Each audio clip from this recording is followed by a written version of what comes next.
Hey,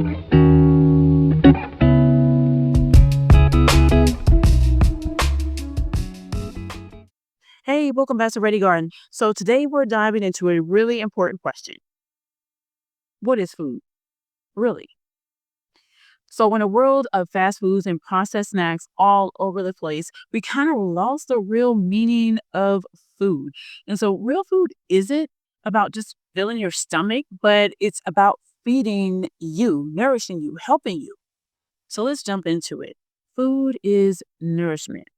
It's not just about how it tastes, right?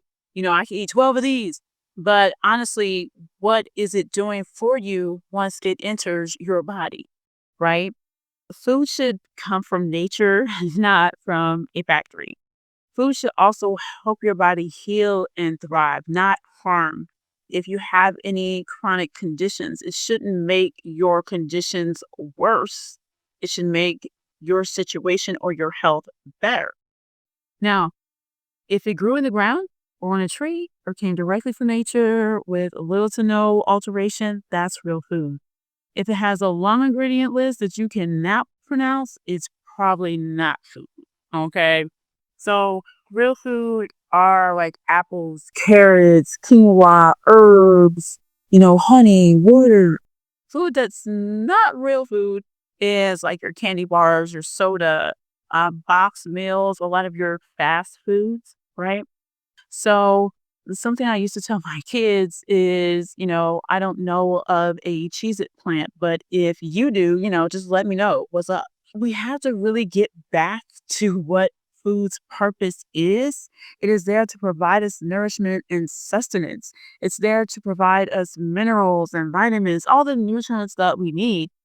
It should increase our health, not diminish it. So we don't need to stress if we're still trying to figure this all out, because I do understand we live in a world where many have grown up to think, oh, Pop Tarts, that's real food because I had that for breakfast every day.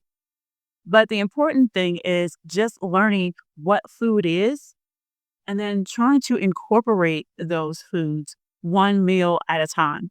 No one's perfect, just progression is key, right? So next time you shop, just ask yourself, where did this food come from? For real. All right, y'all. So in the comments, drop what's one real food that you love or want to try more of or try it all. All right, just drop it in the comments. And if you found this helpful, don't forget to like, subscribe, and share it with someone who could use a little natural healing. All right, y'all. So take care and let's heal together.